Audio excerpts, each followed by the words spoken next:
For what purpose does the gentleman from California seek recognition? I ask unanimous consent to address the House for 1 minute. Without objection, the gentleman is recognized for 1 minute. Thank you, Madam Speaker. We are just days away from voting on a 2,000-page bill that will very likely cost $4 trillion.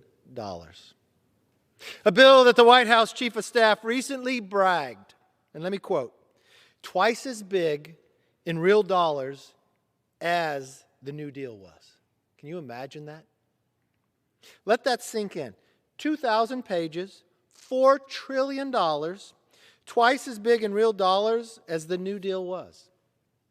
Given its size, scope, given its unquestionable impact on American life, the American people deserve an honest, transparent debate about its true cost and content. Yet here we are, and not one member of this House can honestly say they have analyzed, studied, or reviewed it. We know this because the Congressional Budget Office has made it clear that they won't have the final analysis on how much the bill costs until Friday at the earliest. But even without the CBO report, we already have a pretty clear idea that the final price tag will be far more expensive than what Democrats are claiming. Now, according to estimates from the University of Pennsylvania Wharton School, one of the best business schools in the nation, they say that new spending would increase by over $4 trillion. Now, that's twice as much as the Democrats say it will cost. And it's not just the top-line cost. It's the tax increases, too. According to Tax Policy Center, a center-left think tank, 20 to 30% of middle-income families will see their taxes go up in 2022. Now, that directly breaks President Biden's pledge that he wouldn't raise taxes on the middle class. Let me make sure I state that clearly. According to Tax Policy Center, now this is a center-left think tank, says 20 to 30% of middle-income families. These are ones who are already having a hard time because of inflation, who are already going to celebrate the most expensive Thanksgiving in their lifetime, paying gas higher than they've seen, and inflation, to many of them, higher than they've ever had in their own lifetime. But the president promised them he would not raise their taxes. But the Tax Policy Center says 20 to 30% are going to have your taxes raised. The Democrats are trying to pull a bait and switch on the American people. Tell them one thing, but vote on something else. The American people obviously know better than to believe a bill of this size would cost $0. I've listened to the president say it. I think he's on late-night TV. Who would possibly say this bill would not cost money? The Wharton School of Business says it's more than $4 trillion. It's only the president who first claimed, if you're middle class, we wouldn't raise your taxes. We know that's not true. Wharton tells us, yeah, it's not true again what the president says. It is going to cost you $4 trillion. So in desperation, Speaker Pelosi is demanding the House vote on this bill, even as we do not know exactly how much it will cost or how it will truly impact our lives. If that sounds familiar to you, it should. You see, it's exactly what Speaker Pelosi did just 10 years ago while trying to pass Obamacare. Remember her famous words? We have to pass the bill to find out what's in it. Well, here we go again.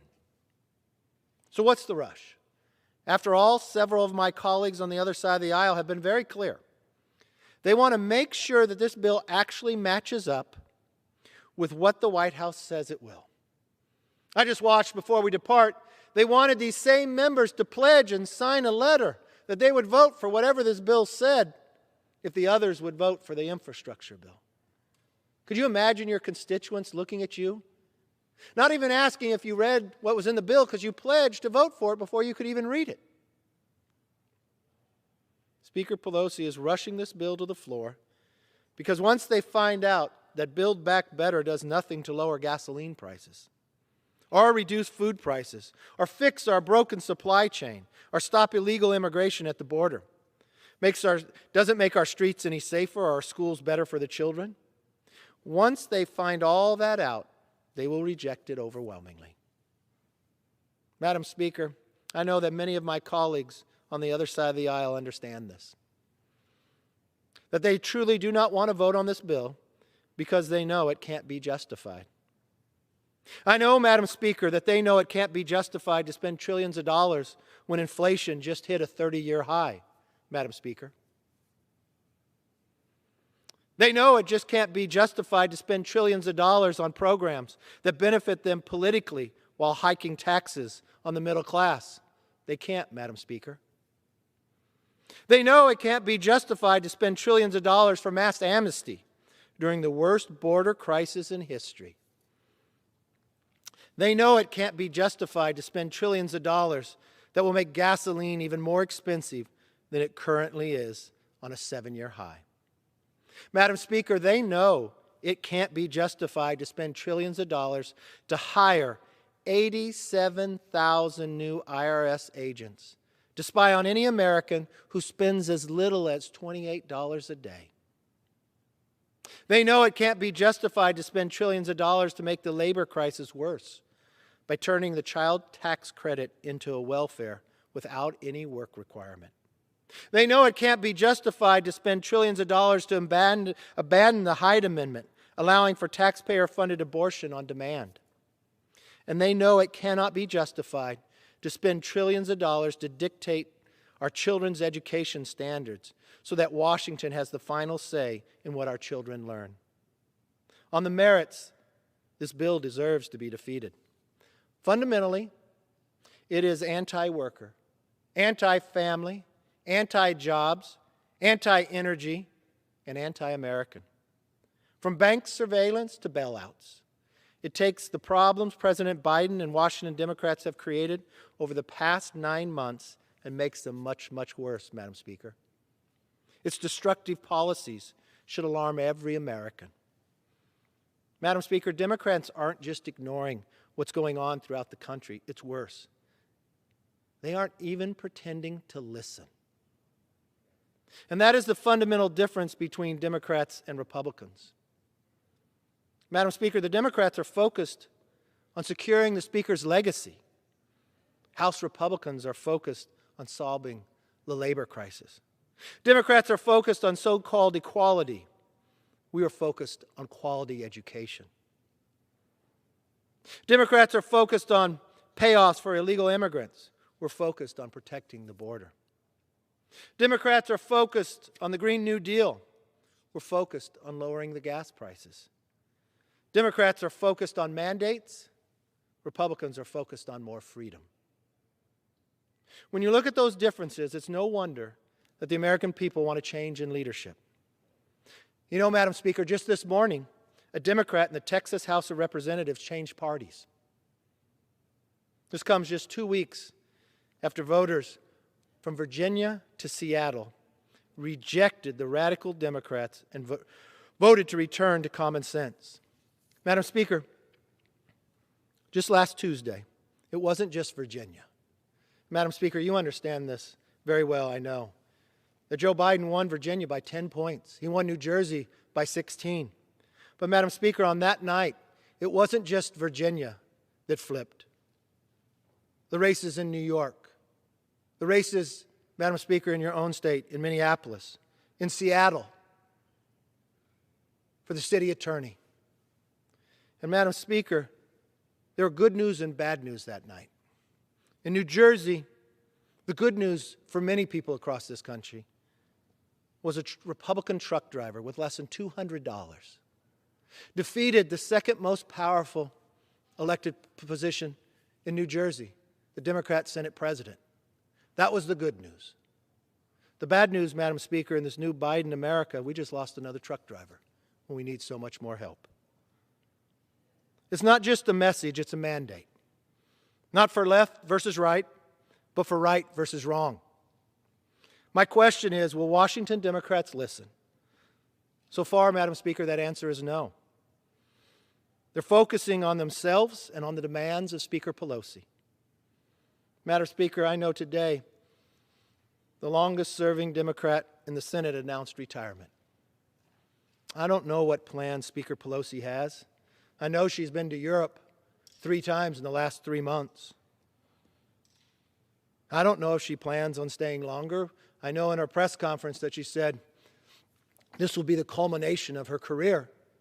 Maybe that's why she's pushing so hard for people to vote on a bill that costs $4 trillion, that breaks the promises of President Biden before anybody could actually read it or analyze it. I just think that's wrong. But we have a chance this week to correct course and save America. Madam Speaker, so many Americans, independents, Democrats, and Republicans went to the polls last Tuesday. It wasn't a little pocket, one place said one thing and one said another. It was overwhelmingly resounding, a rejection of the current policies of this majority. You know, Madam Speaker, this one-party rule of Washington in 1 year has given us not just inflation, but rising gasoline prices, a labor crisis, a supply chain crisis, chaos, crime, and worst of all, failure. As we sit here today, Madam Speaker, Russia brings thousands of their military to the border of Ukraine. They feel empowered because they're able to have a pipeline that President Biden okayed, but America was denied. We watch China pressure Taiwan even further.